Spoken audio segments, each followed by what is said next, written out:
you can't lead if you don't grow ท่านบ่สามารถนำพาองค์กรของท่านให้เติบใหญ่และประสบผลสำเร็จได้ถ้าหากว่าศักยภาพของท่านบ่เติบใหญ่พอท่านต้องเป็นผู้นำที่ยกสูงระดับความรู้ยกสูงระดับความคิดยกสูงระดับประสบการณ์ให้มีศักยภาพสูงสุดย้อนว่าความสำเร็จขององค์กรเท่ากับความสามารถและศักยภาพของท่านมายกสูงระดับการเป็นผู้นำกับสัมมนาและฝึกอบรมของครูเซ็งในหัวข้อ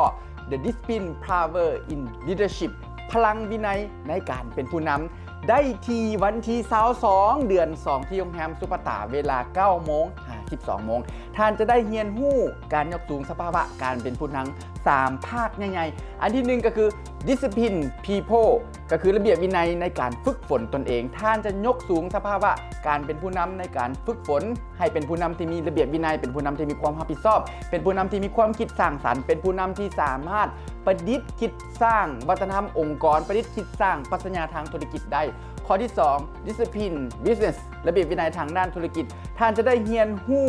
กรณีศึกษา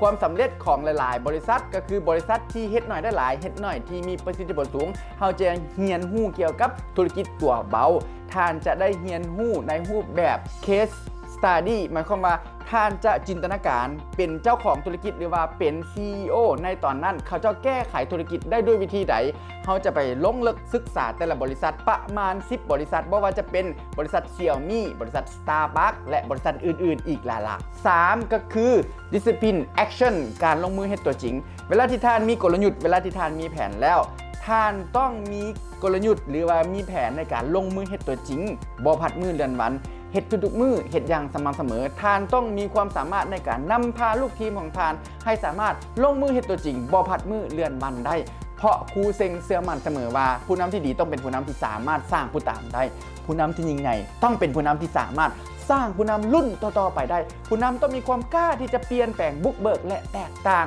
ผู้นำยิ่งสูงเท่าใดยิ่งต้องถนอมถ่อมตัวผู้นำยิ่งสูงเท่าใดยิ่งต้องเปิดใจรับฟังคำคิดเห็นจากผู้อื่นผู้นำยิ่งสูงเท่าใดจึงต้องเป็นคนที่มักเรียนรู้ไปตลอดชีวิตมาเรียนรู้และพัฒนาตนเองกับครูเซ็งได้ที่วันที่22เดือน2ที่โรงแรมสุปตาขอขอบใจ